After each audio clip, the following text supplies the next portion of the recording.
This is Pod Populi, podcast for the people.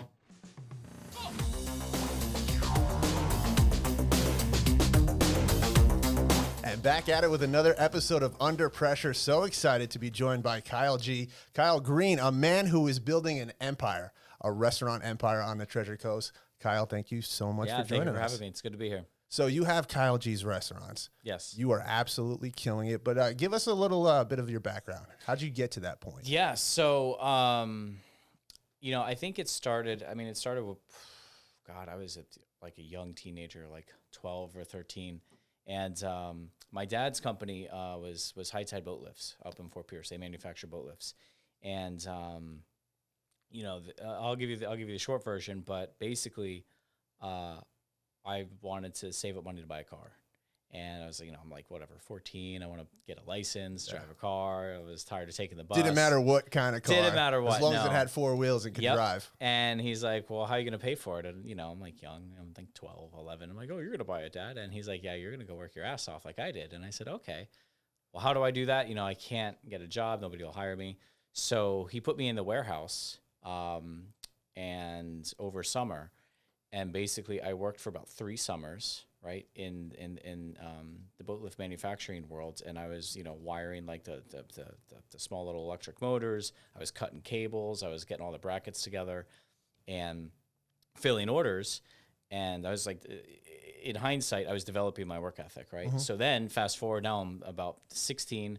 I got my license, and I'm like, all right, I'm ready. I've got some money saved up. And he's like, well, that's not enough to buy a car. Whatever, I had like $3,000, right? Yeah. And he's like, it's not enough to buy a car. And I'm like, it's pretty impressive, though. Yeah, it was good. It was 3 summers. Yeah, he made me direct deposit it. I mean, I'd be able to like pull out like $50 to go buy a video game here and there. But we're like 13. What do you need? You go to the mall, you go to a video game. The speed bumps of video games. It's like that's really putting a hurting on my my car fund. Yeah, but that's where he kind of taught me just a little bit about personal finance, savings, et cetera, et cetera.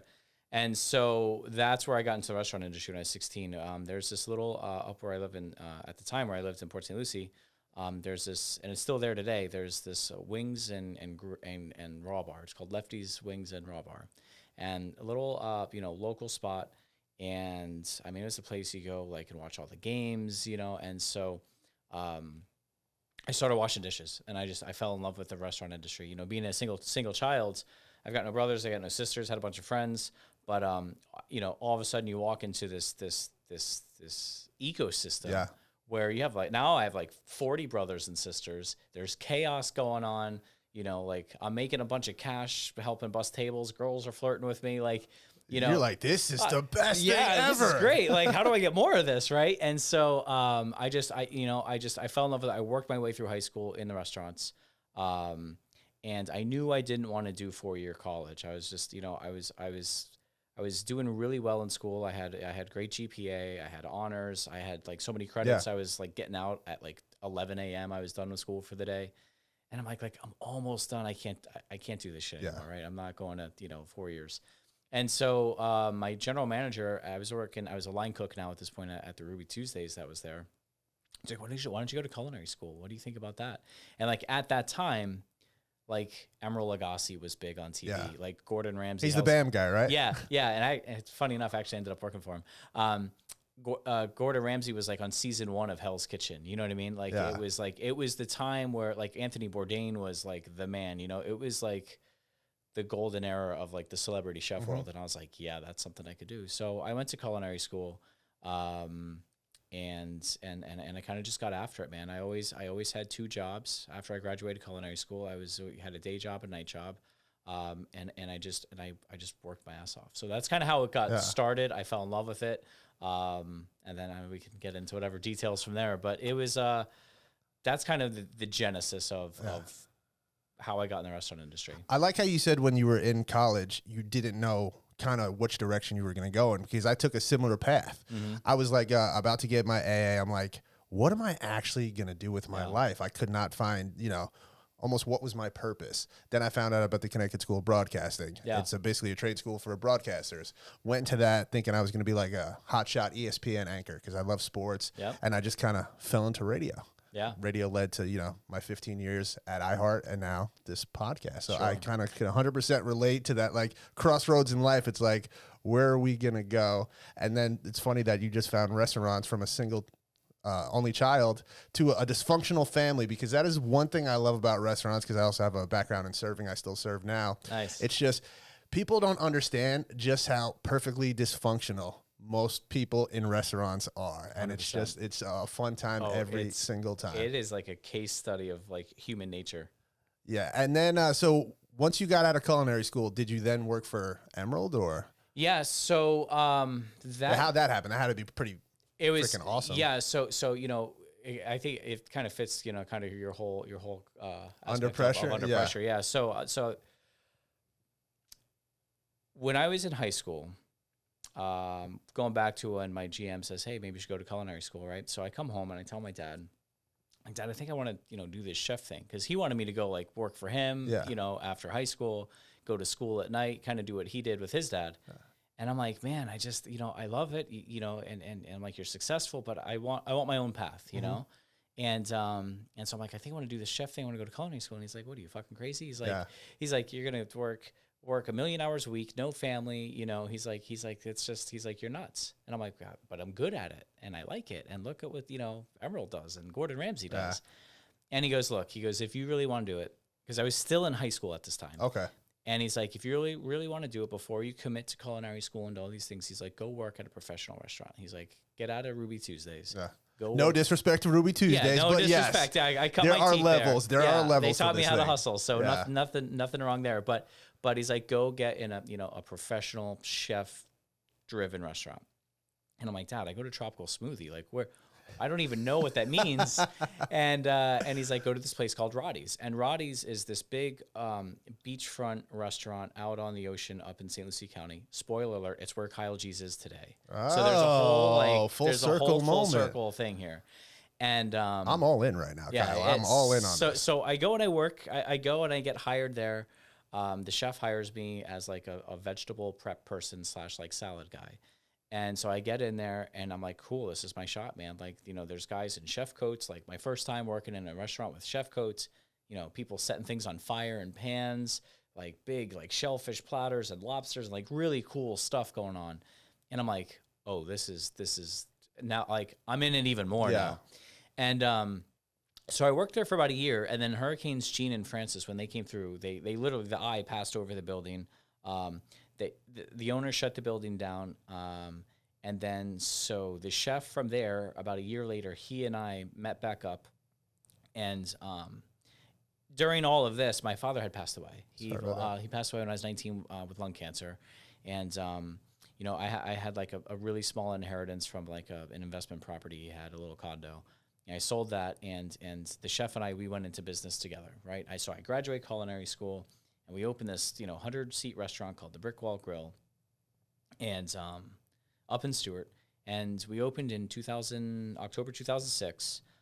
By October 2007, we were like basically on life support. But come to find out, by ninja reconnaissance, I call it, you know, my partner, who was 90% partner, he was paying every one of his personal bills outside of it. Like talk about, you know, under pressure, we were struggling tremendously. And I remember I'd have to come in because he was so deceitful.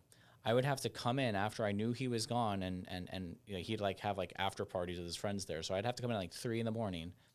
with my laptop, hook it up to the computer, download QuickBooks. I don't even know anything about QuickBooks, but try to sort my way through it. And then I found, you know, he's paying his mortgage, he's paying his lawn guy. He's like literally more money than we were taking in was going out. So he was bleeding you dry just to pay for his own assets, and on top of it, throwing parties that I'm sure he was comping. Cases of Cristal, you know, all kinds of stuff. So I made a pitch to buy him out. My mother gave me the financing for it, and I ran it for another 2 years until the recession happened, right? And then when the recession happened, it just took me out. And in hindsight, I was super young. I had culinary school, but it's not, you know, real world experience. Yeah. And I did a lot of things wrong, or I didn't know what I didn't know, right? Mm-hmm. And so that wiped me out, man. Like I never declared bankruptcy, but I was effectively bankrupt and you were teetering on homeless. that line. Oh, yeah. If I would have declared it, they would have given it to me, you know. And I mean, I had creditors. I foreclosed my house. I mean, I had people looking for me, and so can I ask why you didn't file for bankruptcy? Because I didn't trust the system at the time, and I figured if it goes on my credit, it's gonna follow you. It'll follow me forever. And I started to do some research where, you know, these delinquencies, these foreclosures, they'll fall off in about 7 or 8 years. And so I said, well, I guess I'm gonna have a tough 7, 8 years, and they'll fall off, and eventually they'll fall off. And I don't know how, but I'm gonna figure this out. You think mentally too, it could have been something like, not saying people that fall into bankruptcy, because there's a lot of factors that play into that. 100%. You didn't want to seem like a failure. Would that have been something like, it's like, dude, yeah, really? That's a good point. And you know, I think there's probably an element there where, I would always look back at my dad. I'm like, man, he was so successful. Like, he'd be turning over in his grave right now. Like, this is something that was like just like a big no-no, because he used to always tell me all the time. He's like, you know, your credit and your license are the 2 most important things you can have. And of course, towards the end when we're closing, I get in a car accident on Thanksgiving and get a DUI. So I've got no credit, no license, right? And I'm kind of just shot, right? And so I actually moved back in. I was 23 or 4 at this point. I moved back in with my mom out in St. Lucie West. I served tables at Carrabba's, and I did that for about 6 months. And the dust, I don't want to say settled, but at least the shock of everything and that kind of settled. And I said, I want to learn the front of the house, because I was all back of the house at this point. And I felt that I didn't know enough about the front of the house, A, mechanically, and B, the tricks the servers will play on you, or the bartenders will play on you, how they steal the money. I figured. I didn't even think that. I didn't think it was that kind of tricks. Just that those people just being assholes. Well, that too, right? It's all of that, right? And so I said, I need to go learn this because that was, I felt was a deficit to some degree, but I also need to make an income. And I was like, I just want to make my money, roll my napkins up, and go home. Like, so I did that for about 6 months, and now we're like in the heat of the recession. So I'm like, all right, I got my license situated, got a hardship so I could drive. And so I just keep looking further and further south from where I'm at, because I wanted to get back into some form of like actual culinary, something to be proud of, right? Again, nothing against Carrabba's. No. But I wanted something to be where it was more chef driven, more maybe independently owned.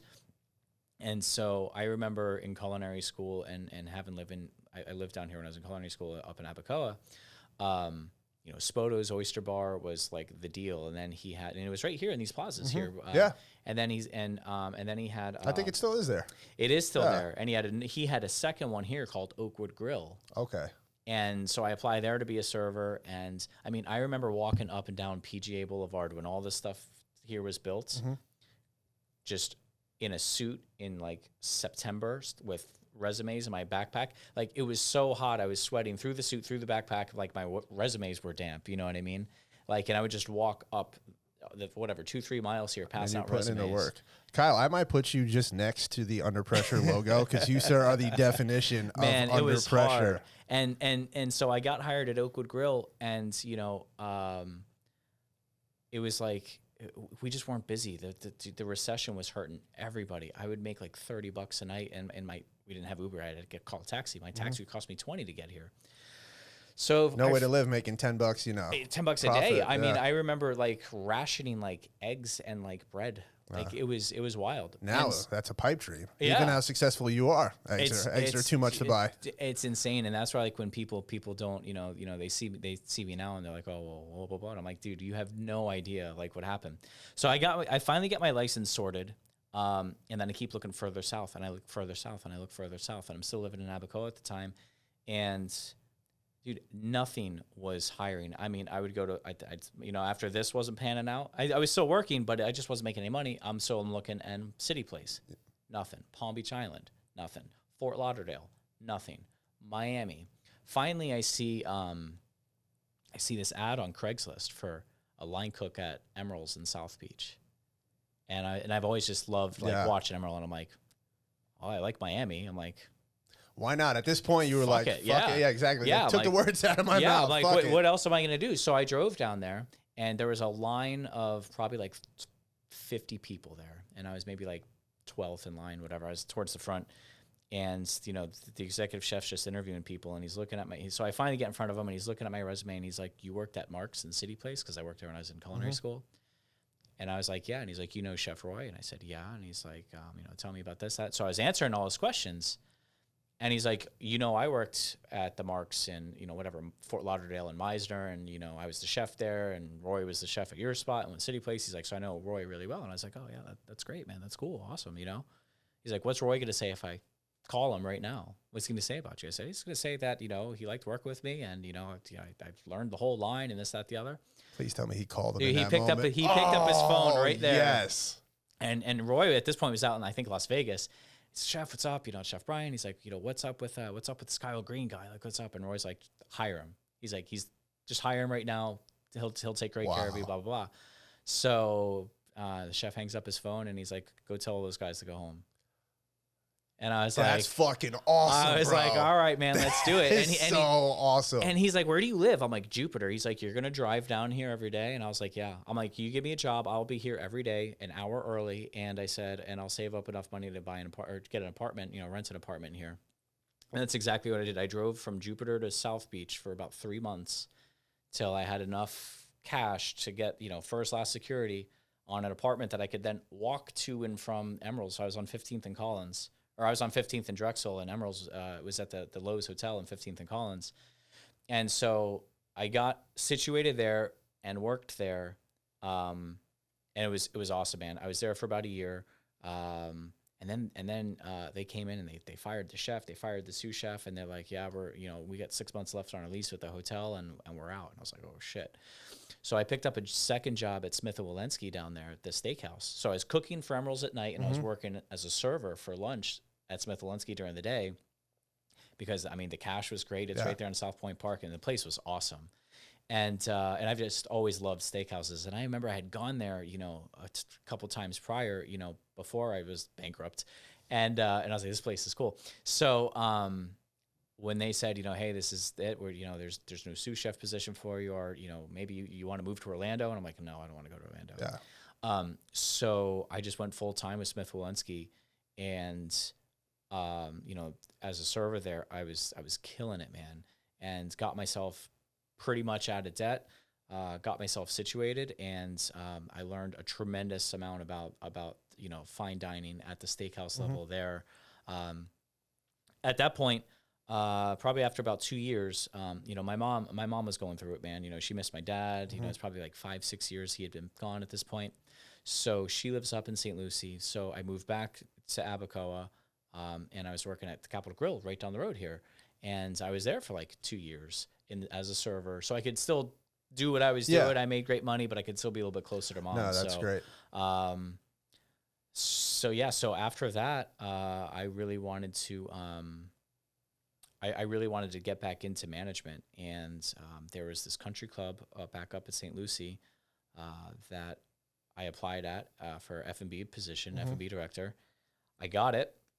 And I was there about 9 months, and this is where the full circle starts coming around. I was there about 9 months, and I get a call from a guy that I used to work with back at Roddy's. He was the maitre d', and he said, hey, Pietro is opening up the old Roddy's. Do you want to be the chef? And I was like, fuck yeah, I do. Because, dude, this place it's 8,000 square feet, 350 seats on, 10-foot stilts. It's the only place overlooking the Atlantic up there. And it's like the gem of gems for buildings.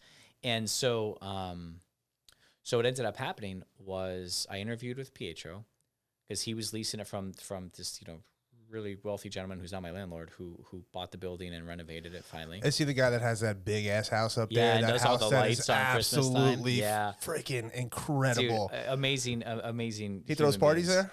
They used to. He's getting a little bit up there in age. He kind of. I was about to weasel my way into being your +1 in the not too distant future. Yeah, they used to. 10 or so years ago. He's in his early to mid 80s at this point, so he's kind of just chilling at this point. Well, we could take it over for him. That's what I told him.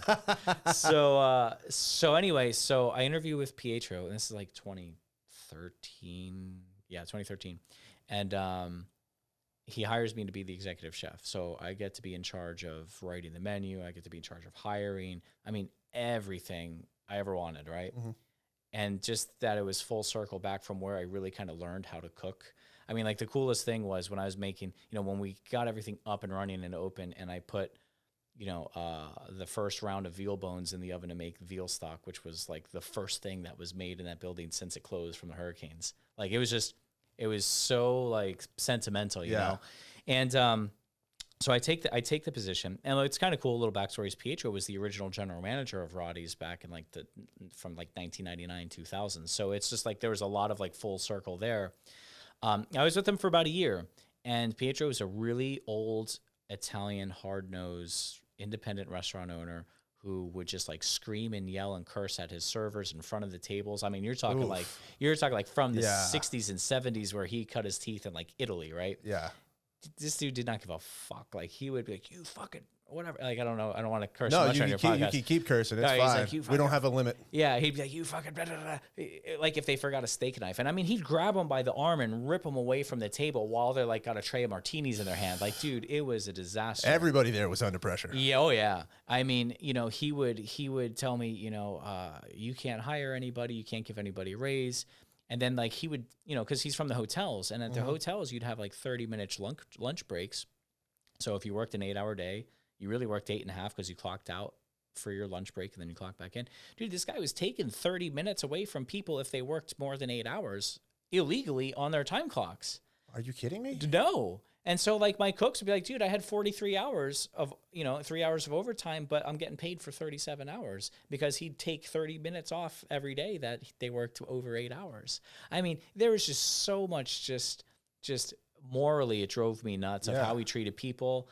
I was working 90, even if you're making great money, that's not an environment. I was making $50,000 a year. You want to live. Okay. I was making $50,000 a year, working 90 plus hours a week. I mean, I would get like Monday night off. Yeah. You know what I mean? And I wrote my own schedule, but I couldn't hire anyone. People would be like, "Hey, I got a job offer down the road for $1," and they don't yell at me and throw shit at me. I was going to say, it wouldn't take much. Someone Not gives at you an all. extra 5 cents, you'd be like, yeah, No, I'm getting the fuck out of here. Or even if it's even. Dude, he'd yell at the grill cooks, "You stupid motherfucker, why'd you overcook, you stupid fucking piece of shit?" And you're like, that doesn't work. It definitely doesn't work now. No, in this day, no. 10 years ago, it didn't work. My man would have been right? sued a long time ago. I don't know how he didn't. Maybe he did. I don't know. It was just a different world. And I love how your resume is so extensive. You have a little bit of everything. And I like how earlier in the interview you were talking about you want to learn front of house. Yeah. Because people, if they're not familiar with the restaurant industry, they think everybody knows everybody's job, what everybody does. Sometimes, even though it's a dysfunctional family and a family atmosphere, it's two different worlds. 100%. What happens in the front doesn't happen in the back, and 100%. it's might as well be just two different countries. Yeah, you nailed it. And so it was like in that particular instance, like I'm like I'm like, what am I doing? Like I'm beating myself to death. I go, I'm making okay money, but I'm not making a lot of money. Not to put up with this. No. And then finally it hit me and said, well, where does this go? Like, what does this look like in 5 years? I'm like, he's the reviews that come in of how he treats the people, like they're horrible. Like, this is not a way to. I mean, he even gave shit to customers. Oh yeah. Well. Oh yeah. He'd you'd at least think he'd have a little bit of decor, right? And it wouldn't matter. I mean, like he would look them up and down, and if they weren't dressed nice, or if I'm just gonna say it, if they weren't white, they'd get the back row, they'd get the back corner, they'd maybe they'd get a server. He was ruthless, man. Maybe get a server. What's like, go put in your own order? Yeah, it was horrible. And so it wouldn't fix anything. And so I'm like, man, where am I gonna be if I stay with this guy 5 years down the road? I mean, you don't want to lose your passion for what you love so much because this guy's a fucking And if tyrant. this guy goes out of business, what do I do? Yeah. Right. So I couldn't take it anymore. So the final straw. This is the one and only time in my career where I ever walked out.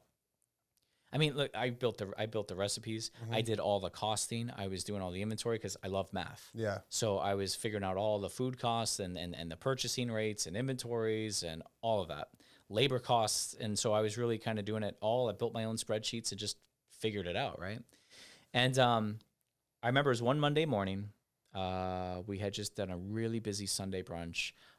And my CBI truck was late. They weren't gonna be there till like 2-3 o'clock. And I come up to him, exhausted out of my mind. I'm like, hey man, we're gonna be out of the roast beef sandwich today until the delivery comes in. We sold out last night at like 6 o'clock, whatever. We're gonna be out of that. And I know where this is going. He lost it on me right there in the host stand. And I was like, you know what, man, good fucking luck. I grabbed all my recipes, grabbed my laptop that had all the recipe backup files and order sheets. I mean, and I said, good luck, buddy. And I walked out. And because I realized, like as a sous chef with like Capital Grill with Darden, I could be making the same amount of money as I was as an executive chef, working 5 days a week, full benefits, health, dental, vision, stock, all that. Without all the stress. Yep. And then so what I did was I applied to every Darden restaurant for a sous chef position, Seasons 52, Capital Grill, and Eddie V's from Miami to Boston online. I just, for like 3 hours, just send. And about 2 days later, the director of operations from Eddie V's called me and said, hey, I'm in Orlando. Can you come up here and do an interview? Like, are you open to, so we spoke a little bit on the phone. You open to move in? And I'm like, dude, get me the fuck out of here. Like, so I met him up at Darden headquarters. I had a great interview.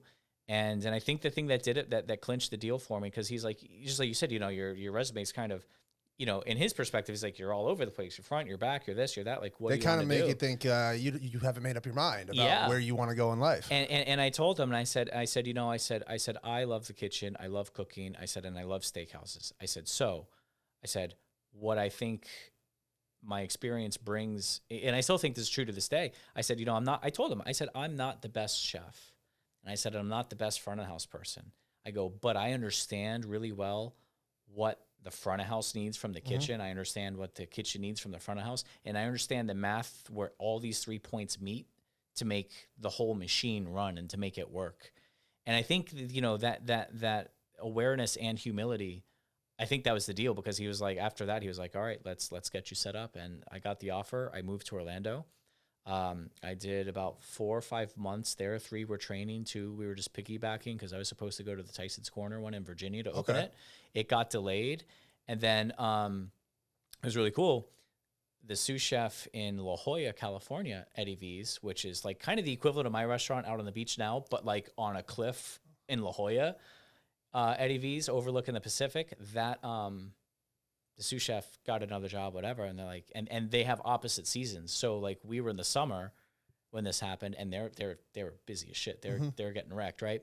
So they're like, hey, do you want to go out there? And I was like, yeah. They're like, yeah, just go for a month. Just go support, get them through busy. Cool, great. They fly me out there.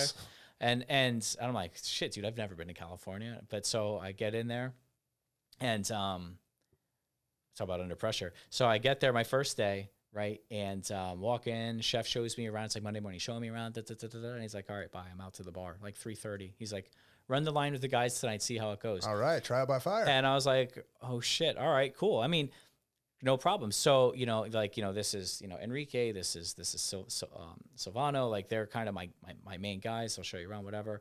And you ever seen Training Day? Yes. Like when all like the cholos are just like grilling Ethan Hawke there at the card table. It was like that, because it's all like, cause it's like you have like San Diego and the border, Tijuana, it's like 30 minutes. Yeah.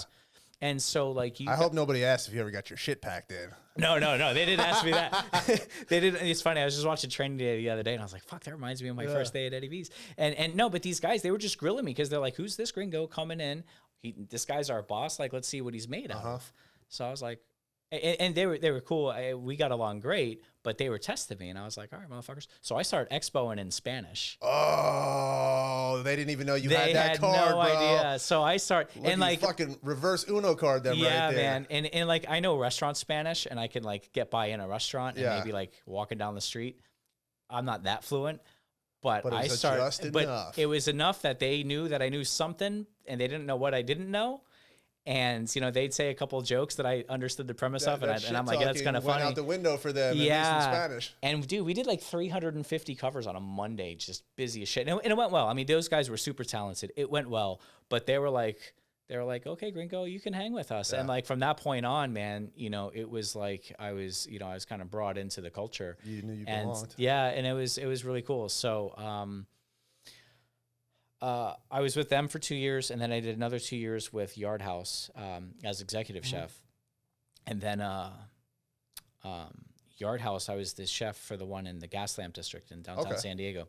And the building there, old building, we were on the first floor in the basement, old apartment building, right? And like one day, sitting at home, it was Sunday, my day off, and the sewer lines above us burst, and it just rains shit water, like massive amounts of shit water all throughout the restaurant. And it's like a 500-seat restaurant, and it's just pouring poop water into the restaurant at like 7:30 on Sunday service. So I'm like, you're joking, and they send me videos, and I'm like, holy shit, like Literally. like yeah, Literally. man. And so we get the directions from corporate. You know, the restaurant's closed till we can send our environmentalists and our facility guys out there. Just sit tight. So they end up dispersing all the hourly team members. You know, like it was cool, man. All the GMs from the Darden restaurants, whether it was Seasons 52, Eddie V's, Capitol Grill, Olive Garden, Longhorn, like the Yard House, like because we just opened another Yard House. All the GMs, like we met offsite, and all of our teams, and like these 12 went this way, this 6 went that way. Like it was really cool, man. They were really able to take care of their team. And that's why I want to bring that up, because what you're creating with Kyle G's restaurants, and by the way, Eddie V's, Kyle G's, was that a kind of a spinoff? I know your name is Kyle Green, so you can go there, but was that inspired in any way? Kind of. Like phonetically, I liked how Eddie V's sound, and it was easy. It's clean. It sounds clean. It's easy to remember. In high school, all my buddies used to call me Kyle G. Like my senior ring has like my name on it, Kyle G on it, because I played baseball, so we had a bunch of Kyles on the team or in the class. It was Kyle G, Kyle B, Kyle T, like, and so yeah, with Eddie V's, I was like, man, and then one day I was like, man, Kyle G, like it just clicked, like phonetically, it sounded good, it's simple, it's easy. I grew up there, so I'm like, let's go. And actually, when it comes time, when it came time to name the restaurant, I had no idea what to call it. In all truth, in reality, like I was whatever, Rusty Anchor or like Sea something. Yeah. And because I was I'll fast forward. So Pietro, the guy that I worked for, the old cranky Italian dude, he goes out of business. Oh, shocking. Right, exactly. Finally, 4 years later, he goes out of business, and I call up my landlord's right-hand man at the time, and I'm like, Perry, I could do this. I'm like, what's going on, right? And actually, hold on, let me back up real quick. Yeah. I was with Yard House. They moved me to Boca because that restaurant never reopened. They moved me to Boca. I spent another like 8 months with them there. And the Meisner location? Okay. Yeah. And a buddy of mine's a financial advisor, and he's like, Kyle, I got this stuff squared away. I'm ready to take on people. Come work with me. And I always was intrigued with like Wall Street finance. Yeah. You said you like numbers, so it makes Love sense. numbers. So I leave my chef job, and I cash out my 401k and my savings, and I go to do this because it's all commission. About 9 months later, I got no money again, because I made a couple sales here and there, but we were peddling life insurance and this, that, the other. And he's a very successful investment advisor, still one of my best friends. But like, I just was not a good salesman. I hated following up with people, the parameds, the this, that, the other. I'm like, dude, I got to go back to restaurants. So I end up working back at Capitol Grill, but this time as a line cook, because it was dead of summer, and they're like, can you cook steaks? I'm like, yeah, I can cook steaks. So I could cook everything. I can cook everything here. I worked here as a server. We had this very similar menu at Eddie V's. I'm the most overqualified line cook you'll ever hire. I was making like $16 an hour. And then I would work daytime at the River House when it was still Bricktops, right? And so I'd work daytime, like lunch there, because I was still trying to get the financial thing going, but I needed income. And when you're securities licensed, you have to report any other income, because if you're sitting in front of clients and they look you up, they're like, well, why am I going to take retirement advice from the grill cook from a restaurant? Yeah. And rightfully so, right? Yeah. Like I get that. And so anyway, I needed to pay my bills, and I don't want to get kicked out of my apartment. I got a car payment. I was married at the time, since remarried, but anyway, I'm like, I got shit going on. And so my buddy Dylan texts me, and he's like, hey, Pietro's going out of business. And I'm like, holy shit. And Dylan and I worked together. Yeah. He actually trained me to cook at Roddy's. So I call this guy Perry, and I'm like, Perry, I could do this. I go, you worked with me side by side, because he ran all the facilities for Bob, my landlord. And I'm like, can you get me in front of Bob? Just whatever, right? And he's like, I see him every day at 6:30. I'll call you tomorrow. I says, okay, great. So 7 o'clock, my phone rings, and he's like, hey, Bob wants to talk to you. I said, all right, well, I'm working 3 doubles the next 3 days. I'm like, can I come in on like Tuesday? He's like, Kyle, get your ass up here. Strike while the iron's hot. Dude, I jumped out of bed, showered, ironed my suit, took a bunch of screenshots of all the places I had been in since I was at Pietro's. And like during this whole time when I was out in California, I actually made a business plan for that building because it always just was in the back of my mind. Like he's not going to make it. And he was either going to retire. That was your white whale. He was going to retire, go out of business, or he was going to pass away. He was old. This fucking guy stressing himself out. I mean, dude, this guy's like 78 years old and running around. Surprised he didn't have a heart attack out on the floor. Precisely. And I don't ever wish that on him. No, but like, of course not. like that's, Even if he was a dick. Right. But because I had learned financial planning, I'm like, the odds are one of these 3 is going to happen. Yeah. And that restaurant's going to need an operator. And so, so that's what happened. So he's like, Kyle, get your ass up here today, 10 a.m. And I was like, all right. So I iron my suit, get all my stuff together, drive up to the, I call it the sandcastle. Yeah. I drive up to the mansion, and that's a great name. In an hour, we had the deal done. And he's like, I'll get you set up. I'll get you in business. Here's the terms. It was June 8th. He's like, we start July 1st. I said, oh shit. All right, fuck yeah, let's do this. Yeah. Because he's like, I don't understand you. Well, before that, he's like, I don't understand. You want to be the chef? Like what? And I said, with all due respect, I didn't come here for a job. I came here for a career. I came here because I want to build a company of restaurants. That's what I want to do. And I'm like, and I can. I love how you started out with that idea. It wasn't like, okay, I have this one restaurant. Let me just make this successful. You already had the plan. To expand. And I didn't know how, but that was the goal. And it's kind of, like that's kind of the same concept going back. Like I didn't know how, but I knew what the end result was, and I would kind of just take step by step, work in there and learn what I could along the way, and I would kind of just get inch closer and closer. And so that I come back to Capital Grille, I'm like, hey, I'm gonna go open my own restaurant on the beach. It's a big steakhouse, and here's my notice. They're like, I'm like, I'll give you 3 weeks notice. I'm like, but I'm gonna really have to do this. They're like, what the fuck are you talking about? Like, you're a grill cook. And I'm like, I guess we'll see what happens. You guys think. Yeah, I said, I guess, like, did you see this resume?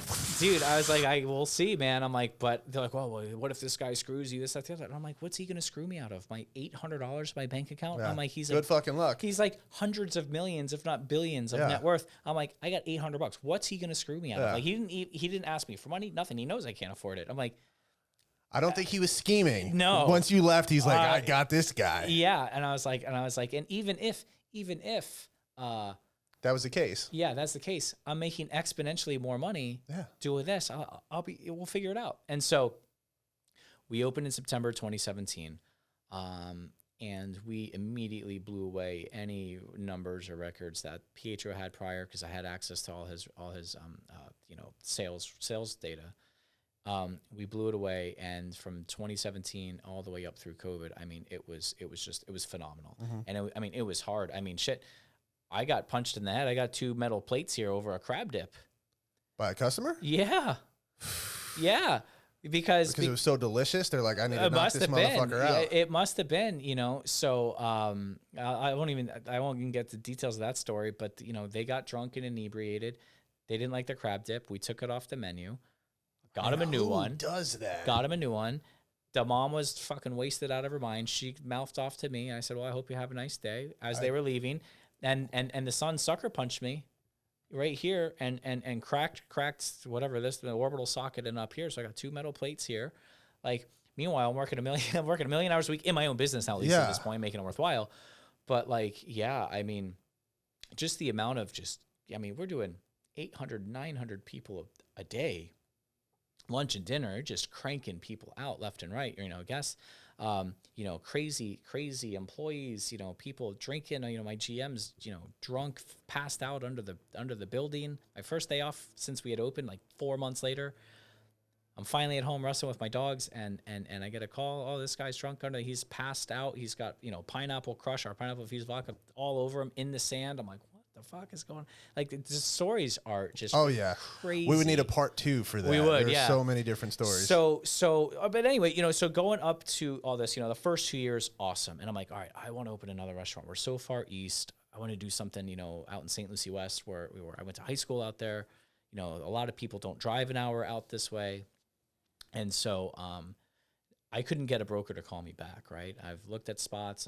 Even with that successful, even with Kyle 2.5 G's solid years of success, nobody would even call me back. And finally, I met this great dude through a mutual friend who's still my broker today.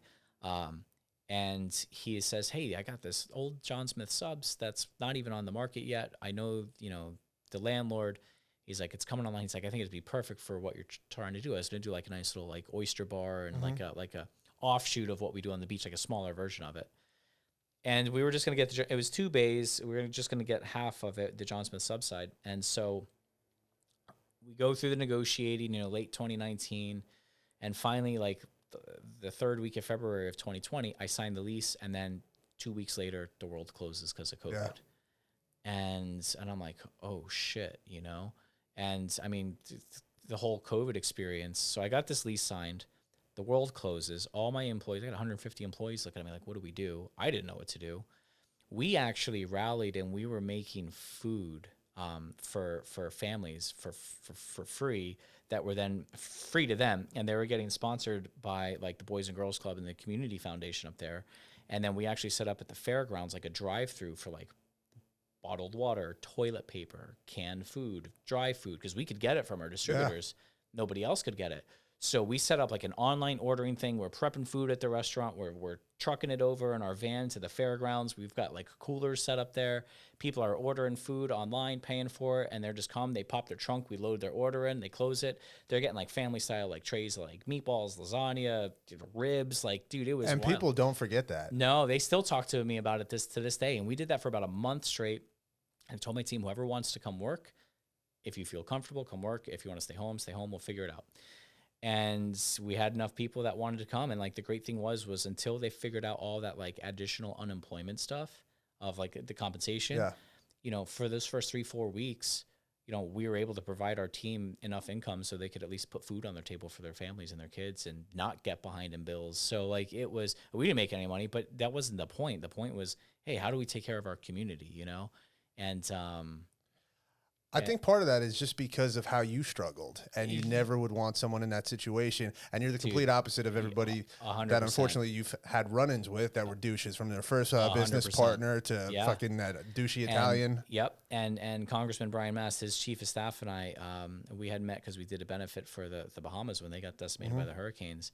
And he reached out and he helped me do all the logistics and get through all the red tape with the county and stuff.